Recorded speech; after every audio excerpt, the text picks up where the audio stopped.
किसी मुकाबले इम्तिहान की तैयारी क्या वाकई आसान होती है? ये एक दो दिन का काम नहीं होता, ये महीनों और बरसों की मशक्कत होती है। सुबह आंख खुलने से रात आंख बंद होने तक सिर्फ एक ही मकसद, पढ़ाई पढ़ाई और सिर्फ पढ़ाई।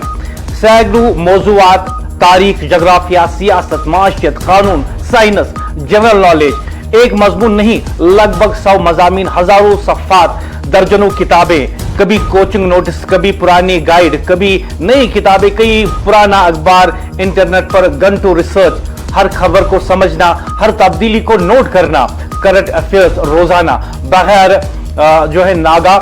एक सवाल भी छूटना नहीं चाहिए, और अगर छूट जाए तो दिल घबरा जाता है उम्मीदवार का। एक दिन जाया हो जाए तो नींद उड़ जाती है उम्मीदवारों की, सोशल लाइफ खत्म हो जाती है, शादी, बियाह, खुशियां, दोस्त सब पीछे रह जाते हैं। कमरे में बंद एक नौजवान जिसके सामने सिर्फ किताबें और एक ख्वाब होता है, और ये सब इस उम्मीद पर कि जब इम्तिहान होगा तो मुकाबला ईमानदारी से होगा, जब नतीजा आएगा तो मेरिट बोलेगा।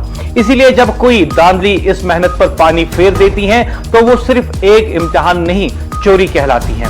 वो बरसों की मेहनत, वालिदैन की दुआएं और नौजवानों के ख्वाब चुरा लेती हैं। आज अगर धोखेबाज बाहर हुए हैं तो ये सिर्फ एक फैसला नहीं, ये इन लाखों घंटों की मेहनत की जीत है, और यही वजह है कि नौजवान कह रहा है, अब हम दोबारा यकीन के साथ पढ़ सकते हैं। अब हमें लगता है कि मेरिट वाकई मुकाबला करेगा। क्या आप जानते हैं कि जब एक नौजवान, जब एक उम्मीदवार अपने घर के कमरे में अपने आप को कैद कर लेता है, उसके सामने सिर्फ किताबें होती हैं और एक साइड में बहुत सारे ख्वाब।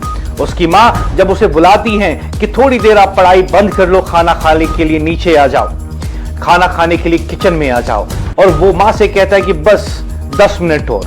लेकिन 10 मिनट होते होते उसे ये खुद भी नहीं पता चलता कि खाने का वक्त जो था, जो लंच या डिनर का वक्त था, वो भी गुजर गया।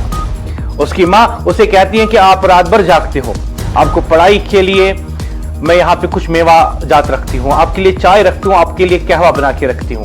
उम्मीदवार रात भर पढ़ाई करता है लेकिन भूल जाता है कि उसके सामने उसकी माँ ने कहवा रखा है, कोई चाय रखी है, क्योंकि उसके ऊपर सिर्फ ये प्रेशर होता है कि जो दीगर उम्मीदवार मेरे साथ कल मुकाबला करेंगे इम्तिहान में बैठकर, वो मुझसे भी ज्यादा मेहनत कर रहे होंगे। एक सवाल भी ना छूटे, एक सवाल भी ना छूटे इम्तिहान में, इस गर्ज के साथ, इस उम्मीद के साथ ये उम्मीदवार मेहनत करता रहता है। उसके सामने सिर्फ सिलेबस नहीं होता, बल्कि दुनिया भर का इल्म होता है, जिसे वो अपने आप में समेट कर ले जाकर इम्तिहान में पेपर अच्छे से करना चाहता है, क्योंकि उसे पता है कि मेरिट बेसिस पर मुझे इम्तिहान में सिलेक्शन करनी है।